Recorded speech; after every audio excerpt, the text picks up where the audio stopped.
స్థానిక నాళం భీమరాజు వీధిలో వెంచేసిన 174 ఏళ్ల శ్రీ లక్ష్మీ సిద్ధి వినాయక ఆలయం వద్ద గణపతి నవరాత్రి ఉత్సవాలు వేడుకగా ప్రారంభమైన విషయం తెలిసిందే. ఈ వేడుకల్లో భాగంగా ఆదివారం రాత్రి వెంకటేశ్వర స్వామి వారి కళ్యాణం వైభవంగా జరిగింది. సోమవారం ఉదయం విద్యార్థులకు పంపిణీ చేసేందుకు పెన్నెలు పూజ చేయగా రాత్రికి సహస్ర దీపాలంకరణ నిర్వహించారు.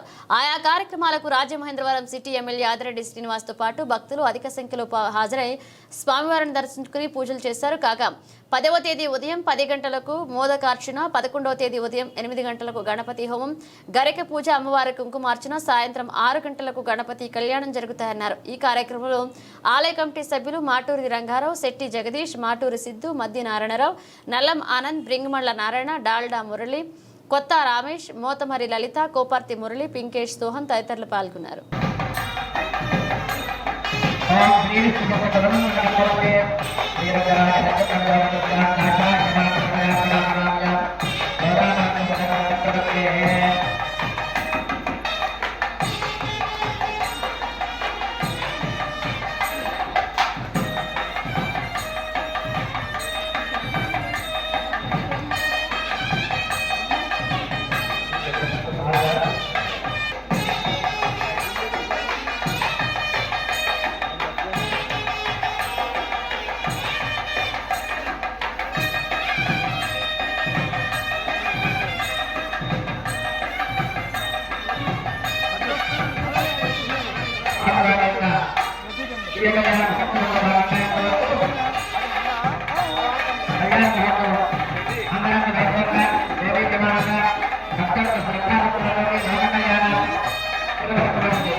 చేసేటప్పుడు స్వామి మనకి వివాహం జరిగేటప్పుడు మంత్రం ఒక రకంగా ఉంటుంది, స్వామివారికి ఒక రకంగా ఉంటుంది మంత్రం.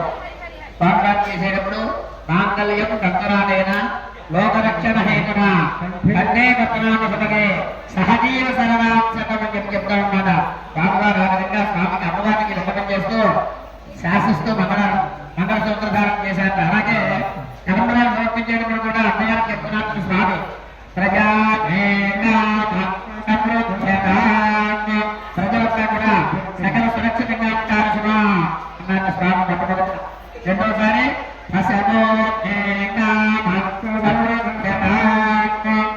సకల జీవరాశులు కూడా పశుపక్షాలు అంతా కూడా చక్కగా ఉంటారు సుమా, పరిపాలించాలి అని చెప్పి రెండోసారి స్వామిసారి ఏ విధంగా చెప్తున్నారంటే యజ్ఞాగం ఎక్కడైతే చక్కగా జరుగుతుందో లోకమంతా కూడా సురక్షితంగా ఉంటుందా, అంతేక చక్కగా యజ్ఞాగాన్ని చక్కగా జరిపించాల్సిన అని చెప్పి మూడోసారి ప్రవర్తించాక. మరి నాలుగోసారి ఏ విధంగా చెప్పారంటే ధర్మం నాలుగోసారి నచ్చే విధంగా చేయాల్సిన అని చెప్పి నాలుగోసారి ప్రవర్తిస్తున్నారంటే ఇప్పుడు మనం మూడుసార్లు సమర్పించారు, నాలుగోసారి ప్రవర్తిస్తున్నారు. గోవిందా